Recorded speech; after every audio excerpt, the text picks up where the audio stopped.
This is our week 12 unit final coding project where we have to create a CRD app using json-server or another API. And then here, as I wrote the instructions of what needs to be included.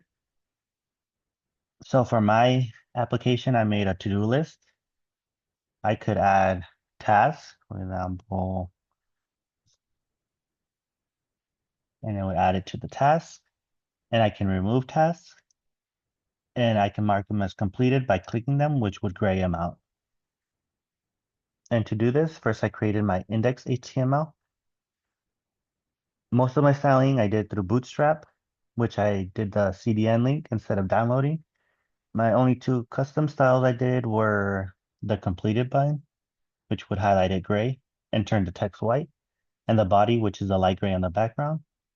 And then my header, which is centered on the top, the to-do list.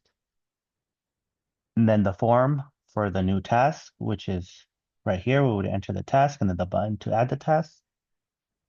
And then the list, the to-do list that would be dynamically added or right here. For example, when I added this task, and the logic would be in my JavaScript, where I started off by getting the necessary DOM elements. And then this is my URL for the json-server API, which I set to port 5000. I started by creating an async function for fetch task. It fetched tasks from the API when the page is loaded, then retrieve tasks from the json-server API. And then I use render task to display each task on the page. And then it would catch any errors, which would be logged on the console. I could probably add where the user would also be notified if there's an error, but I didn't do it this time. And then I used a function to render task to the DOM. First, I would create a new list item for the task, and then this would store the task ID for later use, which would be, we could see here in a DB.json, where a unique ID would be given. And then set the inner HTML, the list item, with the text and the remove button and completed status.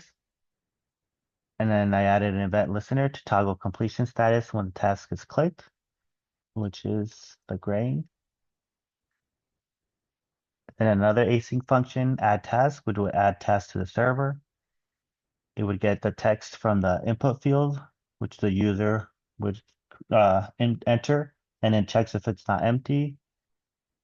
And it would trim any white spaces. And then it sends a post request to the API to add a new task. And then this body just of the request contains the test and its completion status, and then the text of the task. And then this creates a new task, adds the task to the DOM, and then clears the input, and then refocuses input, and then catches any errors again. Oh, and here we could see the task text and whether it's completed over here on the DB.json as well. And then it removes the task from the server, which would be this async function, remove task button. It would get the parent list item of the button that was clicked, and then it sends the delete request to the API to remove the task, and then it removes the task from the DOM, which would completely remove it from here when we click the delete. And then the completion async function, which would toggle completed.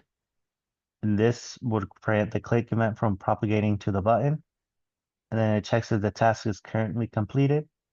And if it's completed, it sends a patch request to the API to update the task completion status, which would update here as well. When I click it, it would be true.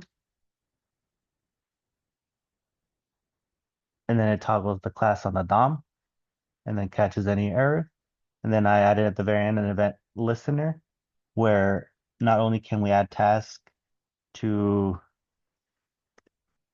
by clicking the button, add task, but also by clicking enter. And then fetch task on the initial load.